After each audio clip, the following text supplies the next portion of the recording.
Joining us on episode 3 of the Young Politician podcast with me, Ralph Farrow. Now today we are joined by the legendary broadcaster, the host of an evening programme on LBC from Monday until Thursday, and the author of this new marvellous book, Margaret Thatcher. It is of course Iain Dale. Thank you very much for joining us, we do appreciate it. Well, thanks for using the word legendary rather than veteran. That's absolutely fine. You are a legendary broadcaster. It is a well-earned title. So with so much literature about Margaret Thatcher and her life, namely that 3-part biography by Charles Moore, which everybody should read, why another book on Margaret Thatcher? Well, I think the first paragraph, it says in the book, if you've read Charles Moore's 3-volume biography, please stop here. Because, I mean, when the publisher approached me to write the book, I said no initially for that very reason. I thought, well, what else is there left to say? And then a few months after that, I broke my hip. And you might think, what's that got to do with writing about Margaret Thatcher? Well, as part of the rehabilitation process, I had to get a personal trainer, which I know sounds very pretentious. But anyway, he's 25 years old, called Aaron. And when he found out what I did for a living, he said, oh, now Margaret Thatcher, I've heard of her, but what did she do? And I was quite dumbstruck by this, because I suppose I just thought, well, everyone knows who Margaret Thatcher was and what she did. And I thought, well, actually, that gives me the excuse to write the book. So I've actually aimed it at younger generations. I mean, in effect, your generation, people who weren't alive when she was Prime Minister, have grown up in the years since, with her legacy, I think, still dominating our politics. So this is part of a series of books on Prime Ministers that Swift Press are publishing. So they've done one on Churchill, Harold Wilson and Tony Blair. So they said they wanted it to be quite short. And I soon found out that writing a short book is actually much more difficult than writing a long one. Yeah. They only wanted 30,000 words, which I said to them, well, that's more of a pamphlet than a book. So I got them to give me a bit more, so it's actually 45,000. It's like 170 pages. So you can read it in, I don't know, 3 hours. Because I think most, I mean, I don't know whether it's a myth or not, but this myth that we've all got the attention span of a flea nowadays, so books need to be a lot shorter than normal. And so when I do literary festivals and talk about the book, I always say to people in the audience, don't necessarily buy it for yourself, buy it for your children and grandchildren, because they've grown up listening to all sorts of myths grow up about Margaret Thatcher. I did a podcast about a month ago with 2 17-year-olds, and I said to them afterwards, well, what did you think about Margaret Thatcher before we had this conversation? And they said, well, we were taught in school that she was evil. Yeah. And I thought, well, that is why this book is needed. It's not a hagiography. It talks about where she failed as well as where she succeeded. But hopefully I've corrected a few of those myths. Yeah, I think I am the perfect demographic for this, Ian, because I was 6 years old when Margaret Thatcher died in 2013. I have precisely zero recollection of her in public life. I've obviously read your works and Charles Moore's works as well to try and get a deeper understanding of what she was like in office. But outside of the content of this book, Ian, what was your personal experience like with Mrs. Thatcher? Did you meet her? Did you talk with her? What was your experience like? What I found out is, and I suppose I wasn't surprised by this, but whenever I do a talk, there are always people come up to me at the end and tell me about the time they met her. And if you ever met her, there was always a story to tell. I remember in 1995, so 5 years after she left office, I took an American friend of mine to see her speak at a lecture at the Reform Club. And it was a T.E. Utley Memorial Lecture, as they were awarding a journalism prize. And afterwards, he said, I've got to meet her. I said, well, go and introduce yourself then. Oh, no, I can't. And my friend Daniel, he's like 6'3", strapping guy, just the sort of American that she quite liked. So anyway, I took him over and introduced him to her. And she was very, very small. So she looks up at him and starts jabbing him in the chest. And she said, you're President Clinton. He is a great communicator. The trouble is, he has absolutely nothing to communicate. And she just then flounced off. And of course, he's like, oh my God, I can't believe I just witnessed Margaret Thatcher saying that. Excuse me. So everyone has a story. I mean, I met her, I don't know, a dozen times in all. I remember the first time I met her, I was 20, I think, It was in January 1983. She invited all the different leaders of the different conservative associations at universities around the country to a reception in number 10. Well, I didn't even own a suit at that time. So I bought a suit, drove down to Westminster in my bright orange Ford Cortina Mark III, arrived 3 hours early just in case. And I can remember walking up those famous stairs with all the pictures of the ex-prime ministers and seeing this tiny little woman at the top of the staircase. And of course it was her. And I genuinely thought that she was like 6 foot tall. I didn't realise she was so small. Anyway, she shakes you by the hand, sort of, as she's shaking you by the hand, she moves you into the reception room so you don't sort of clog up the staircase. And halfway through the evening, and quite a lot of the cabinet were there, sort of Norman Tebbit, Cecil Parkinson, Geoffrey Howe, Nigel Lawson. And I mean, this feeling of absolute wonderment. What is a boy from Essex doing in a place like this? Right. It's never quite escaped me. And I have a very low tolerance for alcohol, which, given that I'm 6'3", 17 stone, you might find surprising, but 2 glasses and I'm anyone. So I thought, right, stop at 2 glasses. But you know what it's like when you're in these receptions, you feel awkward if you haven't got a glass in your hand. I took another glass, and just as I did, she started to walk straight in front of me. And anyway, I took a sip from the glass, but it wasn't white wine. It was whiskey and water, which was her favourite tipple. I just found myself heaving. And I mean, I was literally nearly sick on her feet. The thing is, though, if I had been, I know exactly what she would have done. She wouldn't have waited for the sort of cleaning staff to come. She would have got down and started clearing up herself. Because there was a famous anecdote of a lunch at Chequers one day where one of the wrens who was serving the lunch tipped a bowl of soup into Geoffrey Howe's lap. And Margaret Thatcher immediately got up. She wasn't a bit fussed about Geoffrey Howe. She was really fussed about how this wren must have felt and was sort of comforting her.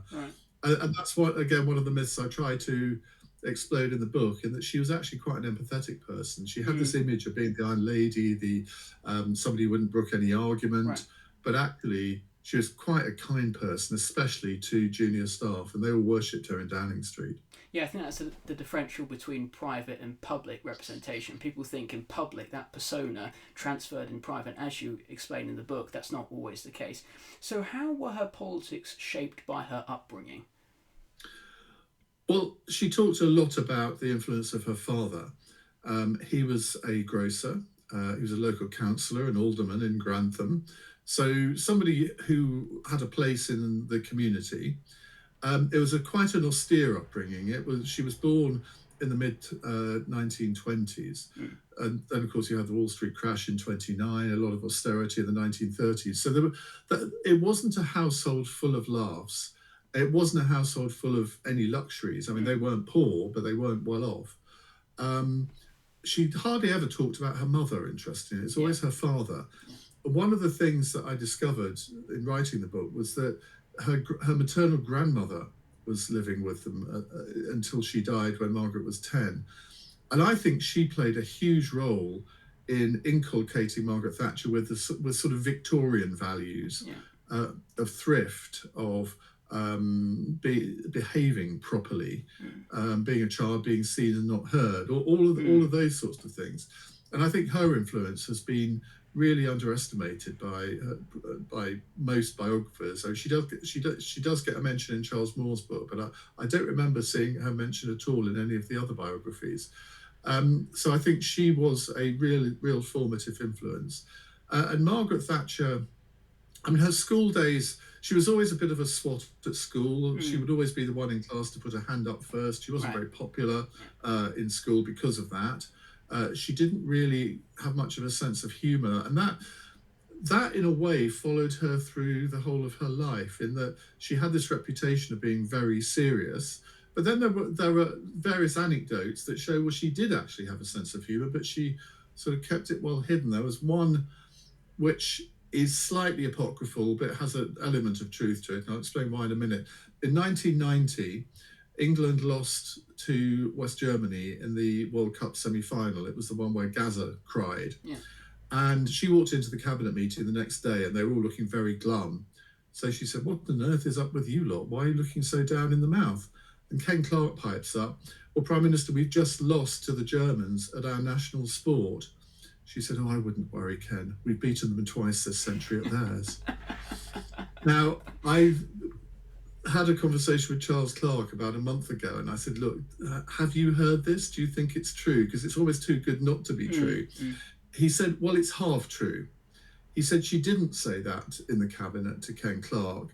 She actually said it to Helmut Kohl. Right. Think about even that. high stakes, yeah.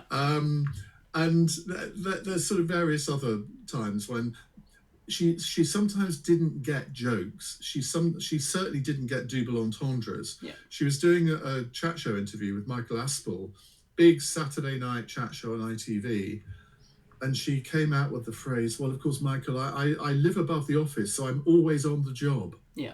And the audience just fell about laughing. And afterwards, she queried with some of the production stuff, why did people laugh when I said that? And Yes. they then, I don't know how they explained it to her, but I think someone had the courage to. So as I say, her upbringing was, I wouldn't say it was a typical upbringing of the 1930s, but her upbringing really did influence her value set. Yes, we have that importance of the upbringing, moving on, getting more interested in politics, her time at Oxford, obviously getting that degree in chemistry. And then you have Dennis Thatcher coming along in the early 1950s. I believe they got married in 1951. How important was Dennis Thatcher to Mrs. Thatcher? He was hugely important.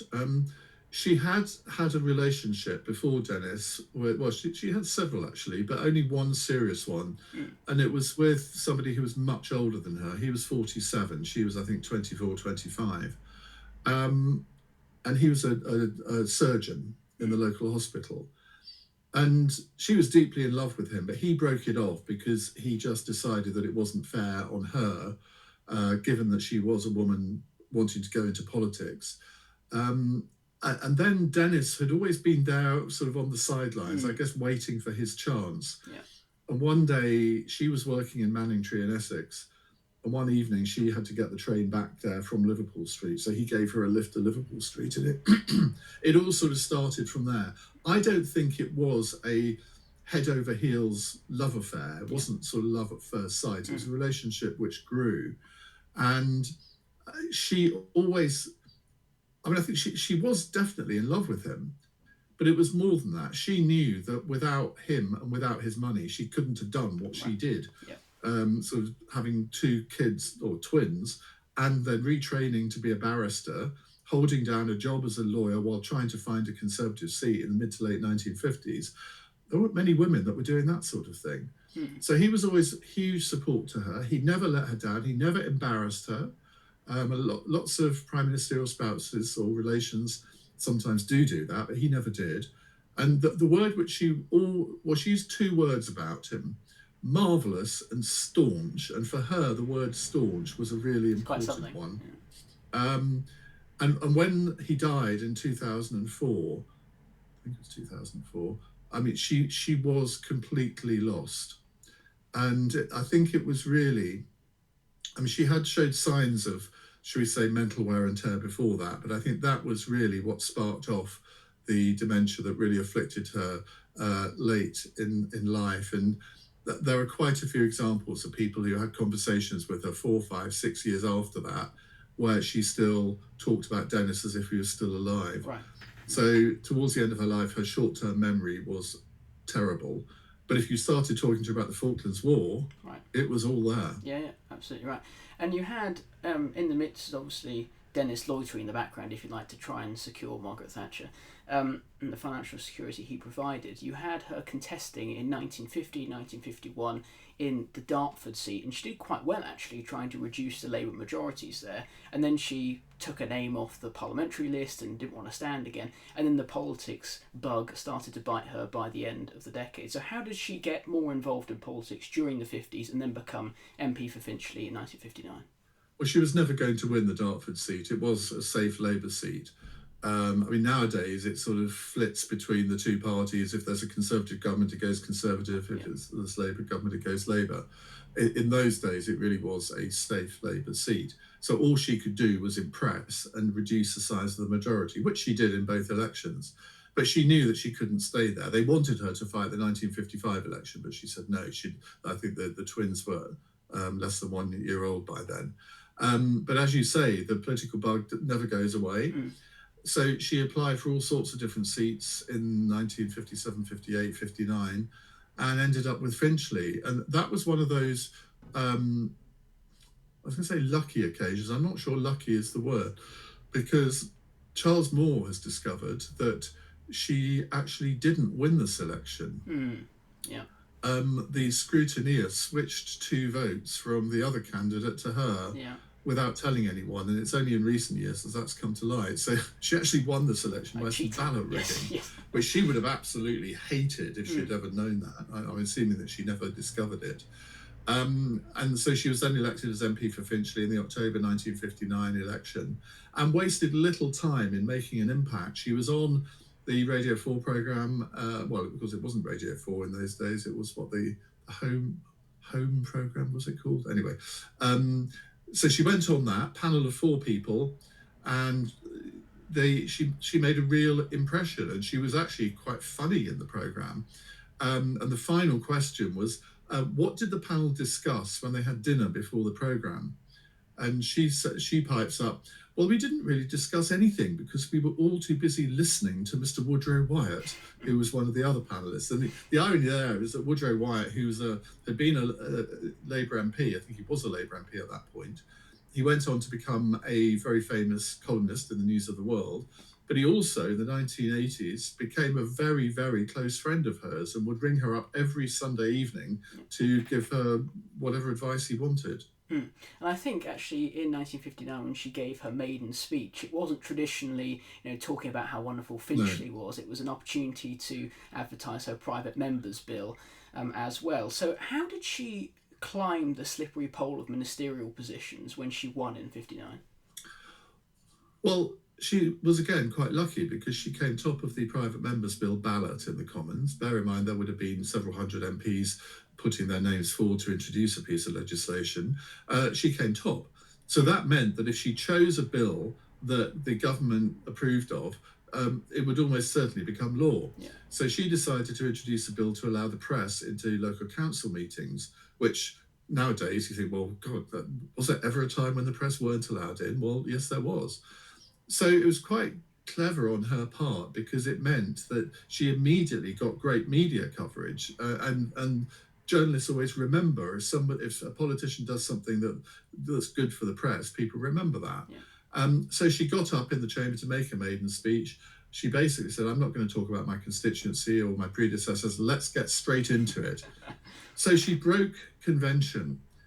And that really, I suppose, put her on the radar of a lot of people. Now, she was one of only, I think, a couple of dozen of female MPs in the Commons at that time. So she stood out like a sore thumb anyway with the dresses that she wore, the hats, because women always wore hats in those days in the Commons. So she made a really strong impression. And within 2 years, she was made a junior pensions minister. And again, she did well in that job. When the Tories went into opposition and Ted Heath became leader, she knew Ted Heath from her Dartford days. He was in the next door constituency. And he gave her a succession of shadow ministerial portfolios so she could get a bit of experience across the policy platform. And she made a big speech at the 1968 Tory conference on the future of conservatism. And that was the first time that she'd really come to the party's notice on a national level. And it was at that point that Ted Heath put her in the shadow cabinet, despite being warned. I can't remember who it was by, but they said, once you put her in, you'll never get rid of her, which of course he did slightly live to regret. And then in 1970, the Conservatives won the 1970 election slightly unexpectedly. And at that point, she was Shadow Education Secretary, so she became Education Secretary in the Cabinet. And she had a pretty difficult 3 years in that job. She didn't cover herself with a huge amount of glory. She made more grammar schools comprehensive than any Labour Secretary of State for Education either had done or would do. And she had the famous school milk issue to Yeah. deal with, where she was known as Margaret Thatcher, the milk snatcher. Right. Now, I was at primary school in those days, and I can testify how disgusting the school milk was. So I was very pleased when she announced that it was going to be taken away from primary schools. Labour had already done it for secondary schools, Yeah. but the Treasury decided they wanted more savings. Nothing changes. Yeah. And she argued in Cabinet that they shouldn't do it because she knew it would cause a huge political row. But the Cabinet overruled her, so she loyally went out and defended the policy in public. But it was her first real encounter with a hostile media, and she really didn't like it. And at one point, a lot of people thought that she would be sacked from the Cabinet. And in fact, one or two of her colleagues urged Ted Heath to do it, but he didn't do it, and then, of course, lived to regret it.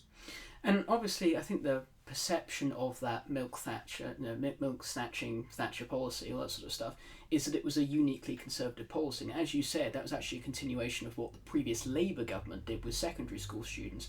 And how electorally damaging do you think that specific policy was to her and her political future? Well, it clearly wasn't damaging to her political future because she became party leader within a couple of years. Yeah. I don't think anybody voted in the 1974 election on the basis of taking school milk away from primary school pupils. That election was all about who governs Britain, the miners, the trade unions, or the elected government. Now, it backfired on Ted Heath calling it, but I don't think it had. I think if there'd been an election, say in 1971 or 72, when this was happening, that may have been a little different. But I think it just not disappeared, but it had gone into the dark recesses of voters' memories by then. So we have in 1974 that hung Parliament election, I believe in February time, then in October it gets resolved when Harold Wilson wins for the Labour Party. Now, what were the machinations around the Conservative Party then? There was a deep frustration with Ted Heath and what he was doing in the leadership role. How did Margaret Thatcher come in from the shadows and become leader of the Conservative Party? Well, let's go back a couple of years, because in 1973, when I was 10 years old, I remember watching a BBC children's programme called Val Meets the VIPs. And Valerie Singleton was the most famous children's TV star at the time. She was one of the Blue Peter presenters. And she had Margaret Thatcher in the studio in front of an audience of school children, all under the age of 11. And this little boy called Roger put his hand up and said, "Mrs. Thatcher, would you like to be Prime Minister?" And she laughed and said, "No, dear, I don't think there'll be a female Prime Minister in my time." Well, of course, 6 years later, she was Prime Minister. But again, she was lucky. Napoleon once said to one of his colleagues, "Bring me a lucky general," because lucky generals win battles, unlucky ones don't. And she was incredibly lucky that Keith Joseph, who had been the rising star of the Tory party, and everyone thought that if anyone succeeded Ted Heath, it would be him. He made a very ill-judged speech in, I think it was the autumn of 1974, so before the October 1974 general election, in which he said that working class people shouldn't be encouraged to breed too much because it would ruin the gene stock of the nation. Well, imagine if a politician nowadays said that. Well, it was the same then, and there was an outcry. He was always a little bit delicate. He was always cut out to be an academic rather than a politician.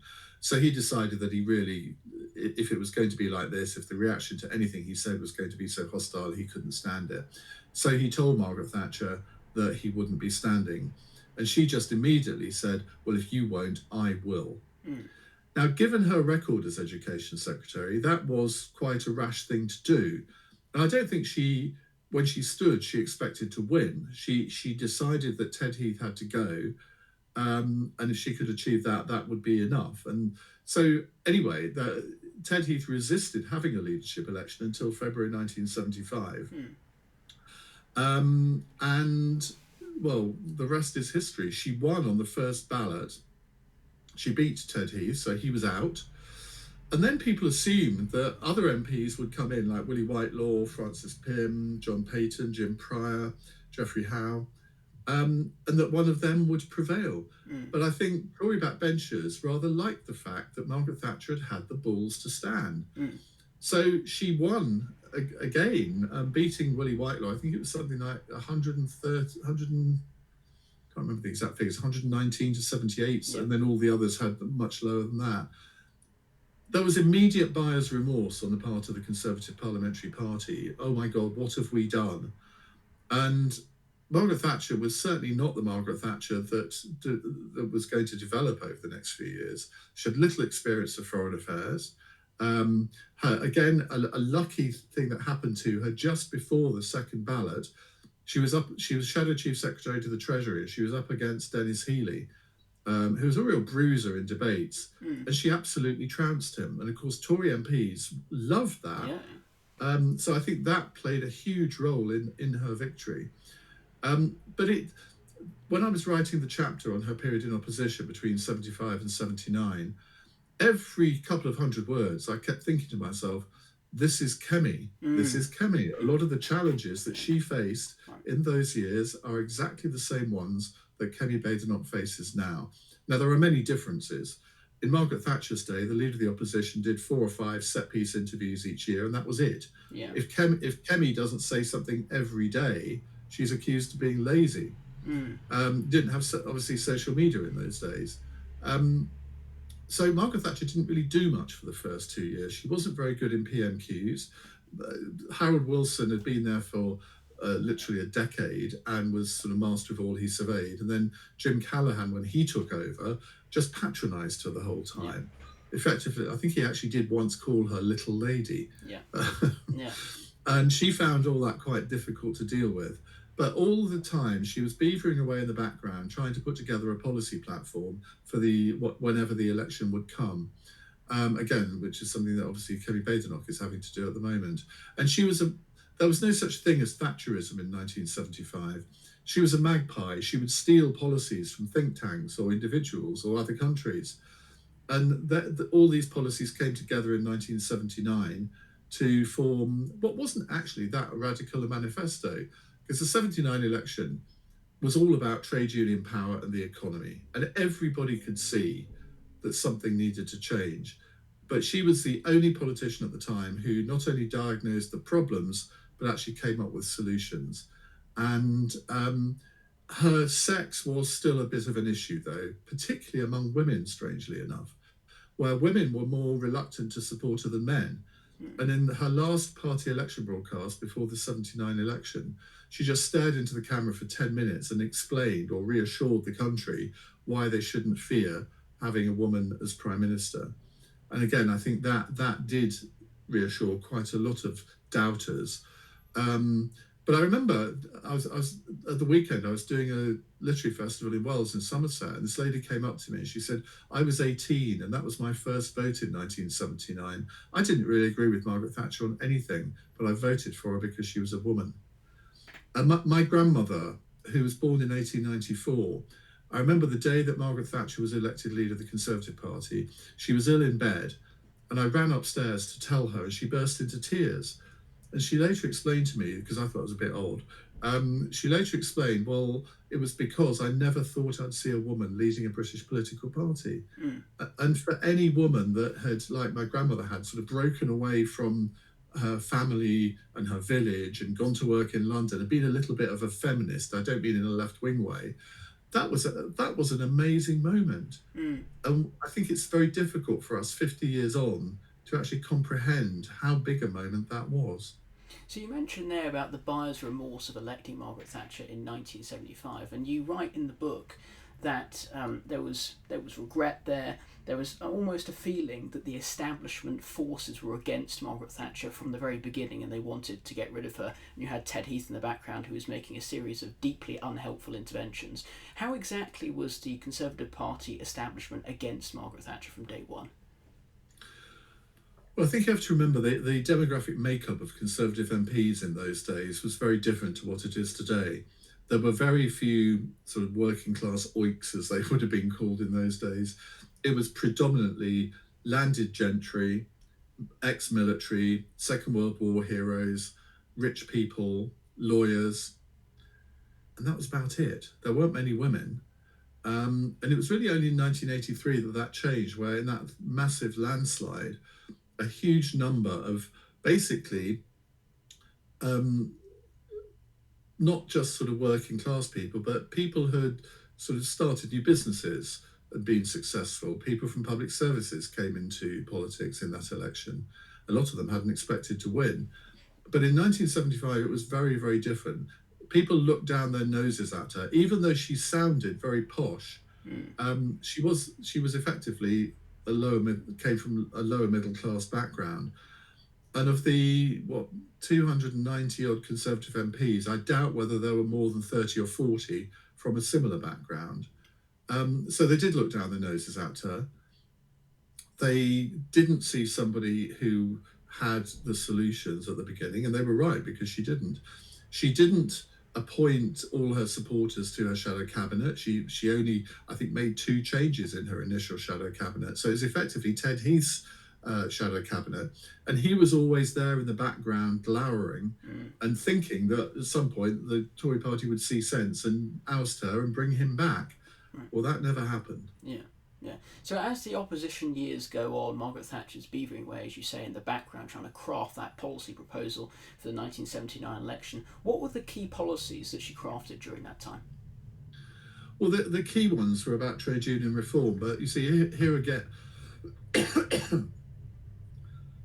the key ones were really about the economy and trade union reform.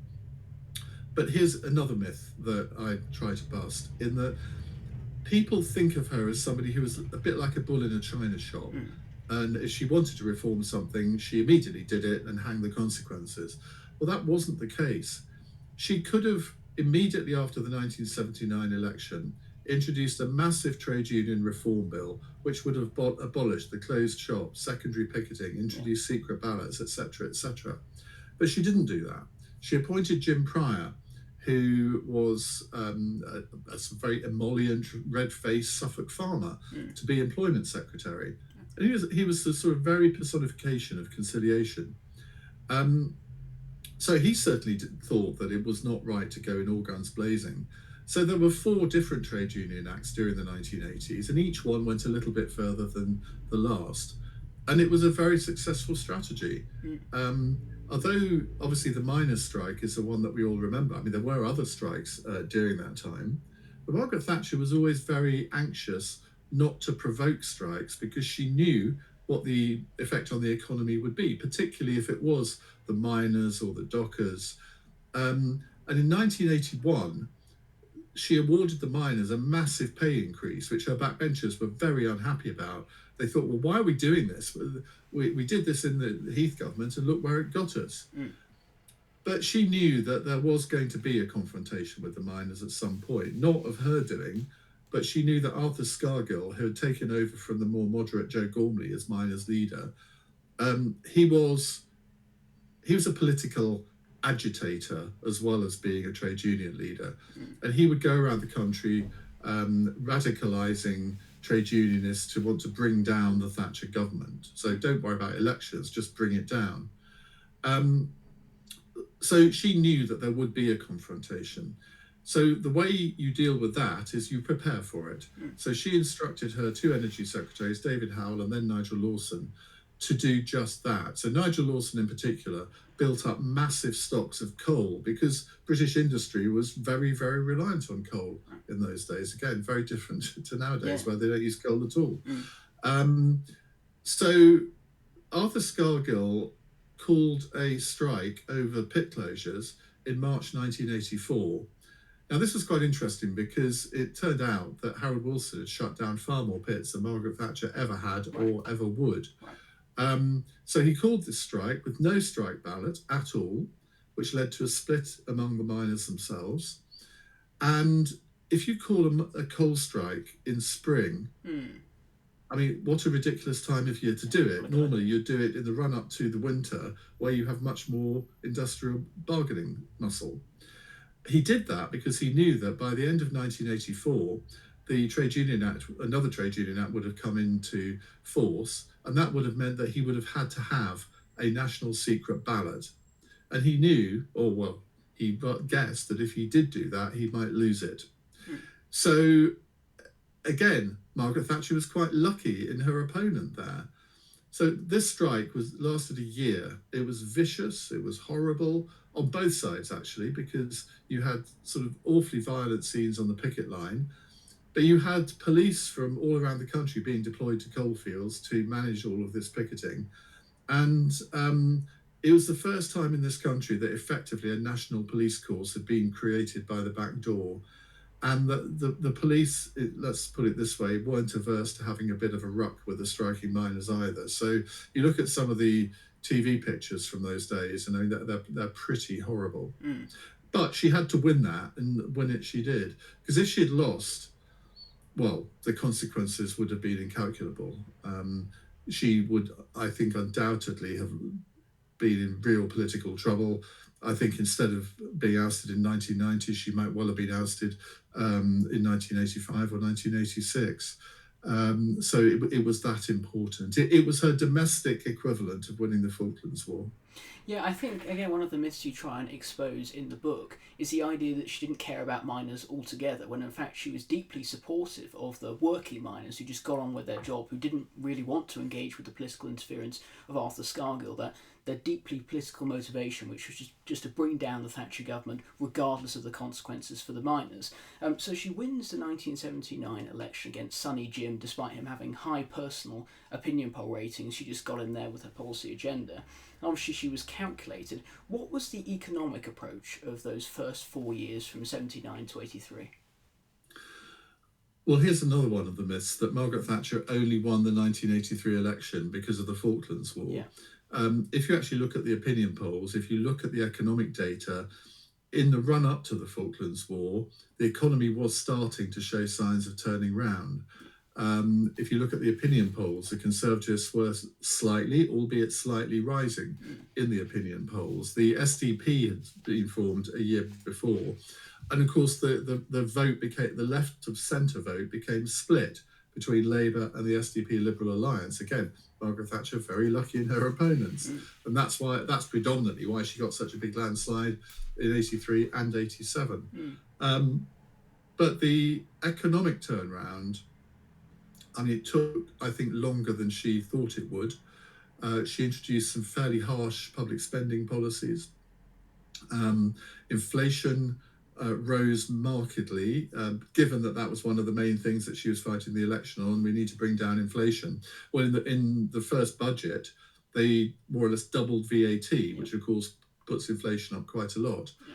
So it was those years from 79 to, I'd say, the end of 81 were very, very troubling years for the Conservative Party. She made clear that there was no going back. I mean, at her 1980 party conference speech, it was the famous, "The ladies not for turning, you turn if you want to." And I mean, it was an important moment, that, because she did make clear that all of the Heathites, the so-called wets, that was a term I don't think she coined, but anybody on the left of the Conservative Party, that's what they were called.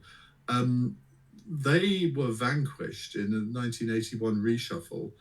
3 or 4 of them were sacked, and people like Nigel Lawson and Norman Tebbit and Cecil Parkinson came into the cabinet.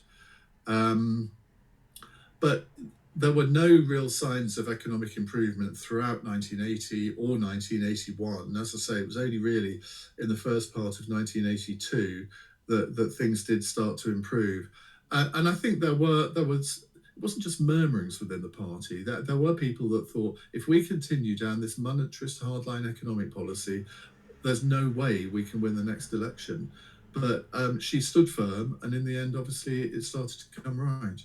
So after the 1983 election, I would argue the most consequential chancellor during Mrs Thatcher's premiership was Nigel Lawson. What changes did he bring when he became chancellor after that election?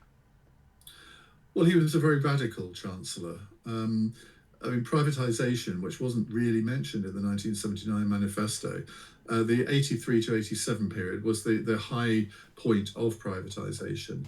And the British public really bought into it. Not just bought into it, they bought shares in their millions. I mean, working class people who had never ever thought of buying shares suddenly did in British Gas, British Telecom, British Airways, all of these sort of massive British corporate names. And it really was a time, sorry, and it really was a time of high expectation, high aspiration. People who had maybe been doing the same job in their family that their fathers, their grandfathers had done. They suddenly thought, well, actually, I don't have to do this. I could go and do something else. And I would say the main consequence of that period was that she and Nigel Lawson, and the other ministers played a role in this as well, really started to create an enterprise economy where people wanted to start up new businesses. She deregulated to make it easier for people to do so. She made it easier for small companies to employ people. And it was a time when everybody seemed to be quite optimistic. You contrast that with today, with sort of all of the different, with over-regulation, with higher tax burdens on business. And she knew that was the way to get economic growth. And so sort of from 82 onwards, economic growth really started to motor. And Nigel Lawson was also a very radical tax-cutting chancellor. Even in 1983, the top rate of tax was still at 60%. He brought that down to 40%, which it stayed roughly there ever since. But he also cut the basic rate of income tax, which I think I'm right in saying in 1979 was 33 pence. Well, by the time he finished as Chancellor, it was 25 pence. Yeah. And then during the major years, it came down further. He simplified the tax code. He really was, in many ways, an outstanding chancellor. It sort of all went wrong towards the end, where a lot of his policies, again, seemed to let inflation rip again. And of course, then there was the big falling out over the European exchange rate mechanism, which eventually led to him quitting in 1989. And that was the point where I think a lot of people really started to think she's on her way out. So I want to touch on that exchange rate mechanism part briefly. I think there was a bit of a coup from Geoffrey Howe and Nigel Lawson going up to her saying, if you don't commit to joining the exchange rate mechanism, we will jointly resign. And she always took the position of, we'll do it when it's right, not going to rashly commit to it. Why was it so controversial to join the exchange rate mechanism? Because it effectively meant that we didn't have total control over our exchange rate policy. And she felt that that was something that any elected government needed to do. I mean, it was really the precursor to all of the debate about a European single currency. She thought that it would inevitably lead to a single currency with a central bank in Frankfurt, and the Bank of England effectively rendered rather redundant. Now, her view was that nation states needed to control their economies and that you couldn't possibly meld. I can't remember how many members of the European community there were then, but whether it was 12, 15, whatever, you couldn't possibly have a single currency that was appropriate for the likes of Greece and for the UK or France. And she's been proved absolutely right on that, I would say. Certainly, the exchange rate mechanism proved to be an absolute failure for Britain, and we did join it in 1989 or was it 1990? I can't remember. I mean, their attempted coup did fail, but a year later, when John Major was Chancellor, they did join. But of course, 3 years later, we came out of the exchange rate mechanism, and it cost Britain a huge amount of money. So she was right in that regard, but it was another example of where people thought she was effectively the most Eurosceptic member of her own government. She was never anti-EEC. Most of her speeches were very pro, but people always took out the Eurosceptic bits. Like in 1988, she made a speech to the College of Europe in Bruges, and everyone took out one message, and it was when she said, we haven't successfully rolled back the frontiers of the state in Britain, only to see them reimposed at European level. Yeah. But you read the rest of the speech nowadays, and it seems incredibly pro-European. She was the architect of the single European market. So I don't think it had occurred to her at that point that at some point Britain would actually ever leave the organisation. In fact, I think she would have been wholly against it at that point. She had a highly troubled relationship, as you say, with the European Economic Community at that point, but the person she didn't have a troubled relationship with, by and large, was President Ronald Reagan. Obviously, in America, they were closely ideologically aligned. Why were they ideologically aligned, and how did their relationship go from up and down over the years? Well, they were ideologically aligned and they weren't, because his economic policies were very far away from hers, in that he let public spending rip. The level of budget deficit in America, I think, more than doubled during his time as president, something that she always argued with him about. So they saw eye to eye on many, many things, and they did have a very close political relationship. But here again, it wasn't one of those relationships where a British Prime Minister would just obey anything an American president said, which is, I think, what it became under Tony Blair and to an extent now under Keir Starmer. She had lots of disagreements with Ronald Reagan. The biggest one, well, there were two. America didn't rush to our aid in the Falklands War. It did in the end, but there was quite a time when she was very frustrated. In fact, I was being interviewed the other day by one of her former cabinet ministers, William Waldegrave, and he was saying that as a backbench MP at the beginning of the Falklands War, he encountered her in one of the voting lobbies, and he could see her approaching him, and he's thinking, oh my God, what am I going to say to her? What am I going to say? And so he blurted out, Prime Minister, where do the Americans stand on the Falklands?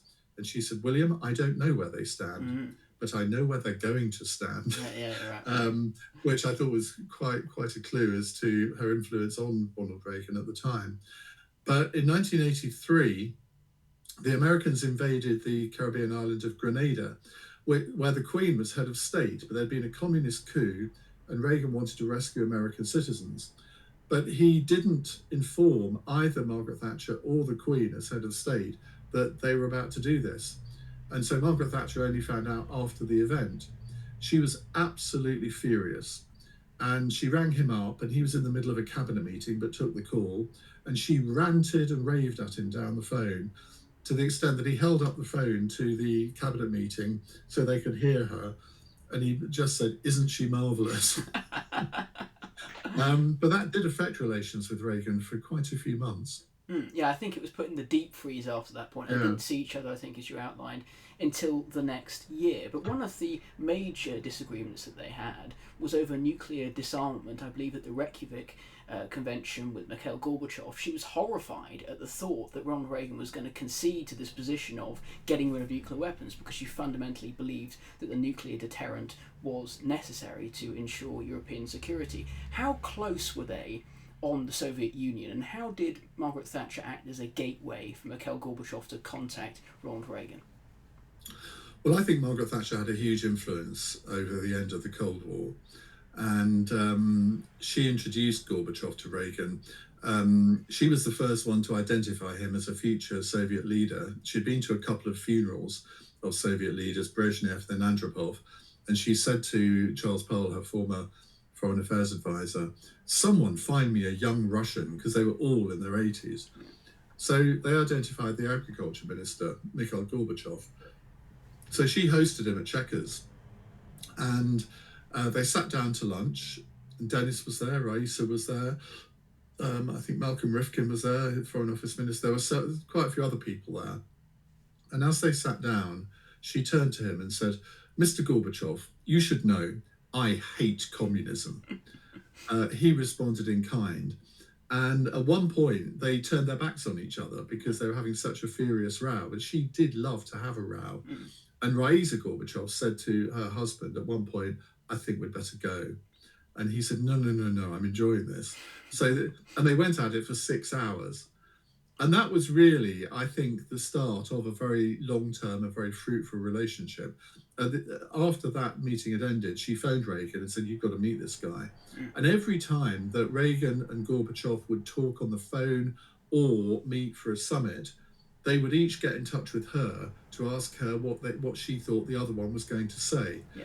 And if you read the accounts in Charles Powell's book, I mean, she did she put a lot of trust in Gorbachev. She told him things about Reagan that, frankly, were very risky to do so. Yeah.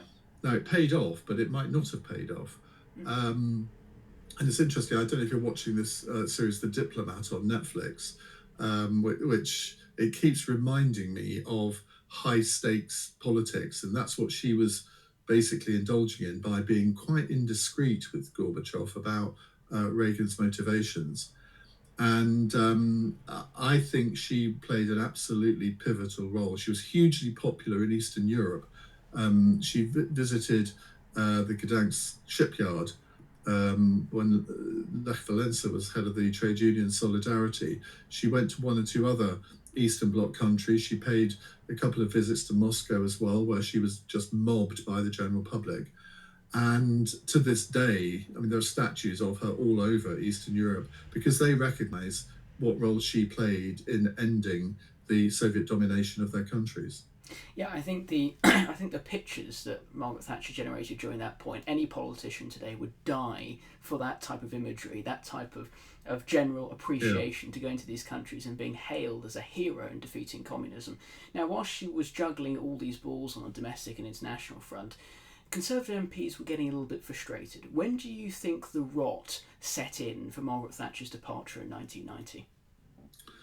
Well, she had a private secretary in 1983 called John Cole, and I write in the book that he tells this story that just after the 83 election, she said to him that she didn't think she'd be fighting the next election because the Conservative Party would have got tired of her by then. Now, that was quite a prediction. Now, obviously, she did fight the 87 election, but I think the Conservative Party was starting to tire of her, even though she had huge achievements, 2 landslide majorities. I think the rot actually set in January 1986 during the Westland crisis when Michael Heseltine, the Defence Secretary, resigned from the cabinet. I was working in Parliament at the time, and I remember watching one of the debates and going back to my office and saying to the MP that I worked for, things will never be the same after this. Now, you could argue that, well, that was an exaggeration, but in some ways, I think I was right. She did win a landslide 18 months later, but that was, I think, the start of a period when she started to believe her own publicity. She lost that ability to have a gut instinct about where the electorate were. Now, maybe that's inevitable after so long in office, I don't know. But she became a bit regal. She started wearing these sort of big shoulder pads, aquascutum suits, power dressing. She went out into Downing Street to announce, "We are a grandmother." Well, who on earth says that? Yeah. And I think Tory MPs started to feel that she was becoming slightly too remote. She would appear in the tea rooms, but they were all so scared stiff of her that they almost sort of didn't want to sit next to her, sort of over some cheese on toast or something. And I think this was a gradual process, and some of the policies started to go wrong. I mean, the poll tax clearly was the major cause of her downfall, but she just would brook no opposition on it. It was her policy, and she wasn't going to change it. And she did change it in the sense that more public money had to be devoted to it to stop the community charge rising to a totally unacceptable level. But a lot of Tory MPs in marginal seats thought, well, we're going to lose our seats now, so let's look for somebody else. I mean, so it was the increasing perception that she was out of touch. It was the poll tax. It was her more strident views on Europe. I think those were the 3 major causes of her defenestration. There was another one where I think she tended to keep appointing the wrong people to the wrong jobs. She hated reshuffles, but she kept appointing her political opponents in the Conservative Party to senior roles. And I think that was part of her undoing. I mean, I'll give you an example. Her final chief whip was Tim Renton, and he was Geoffrey Howe's best friend. Why would you appoint your main opponent's best friend as chief whip? And he told me years later that he hadn't actually voted for her in the 1990 leadership election as her chief whip. And I was really shocked by this. He said, "Oh, do you think I should have?" I said, "Well, if you didn't, you should have resigned." Yeah. It's absolute madness thinking about that. Why would you appoint the best political friend of your enemy that's trying to oust you. It's absolutely crazy. So how did Conservative MPs actually force her out? There's a lot of frustration over the policy, implementation, how it's going. What did they actually do to get rid of her? Well, a very unknown Conservative backbencher challenged her in 1989 for the leadership. And I think he got 33 votes, but there was about another 20 abstentions. And several of her senior colleagues and friends warned her that they may have not got you this time, but they will come back again. Yeah. And in a way, she gave them the excuse to, after Geoffrey Howe's resignation, a very strident speech after coming back from a European summit. And then Geoffrey Howe's resignation speech on the floor of the Commons. That was kind of what did it. He said, well, I've hesitated perhaps too long. It's now for others to decide what to do next. And that was almost an open invitation to Michael Heseltine to stand against her. And so he did. So after that point where she's coming out of Downing Street, she's teary-eyed. You can see her crying in the car. She's waving to her staff. And her 11 years as Prime Minister, that domination during the 1980s, is over. How does she adjust to life outside of Downing Street? Well, she doesn't. Somebody said she never had a happy day after she left Downing Street. I think that's possibly an exaggeration, but I think there is some truth to it, in that she was used to making decisions. And you go for one day from making decisions about troop deployments in the Gulf, and the next day sitting at home watching loose women. Yeah. Well, obviously that wasn't on then, but you know what I mean. Yeah. Quite an adjustment. She never liked the house that she bought with Dennis, so they didn't stay there very long in Dulwich.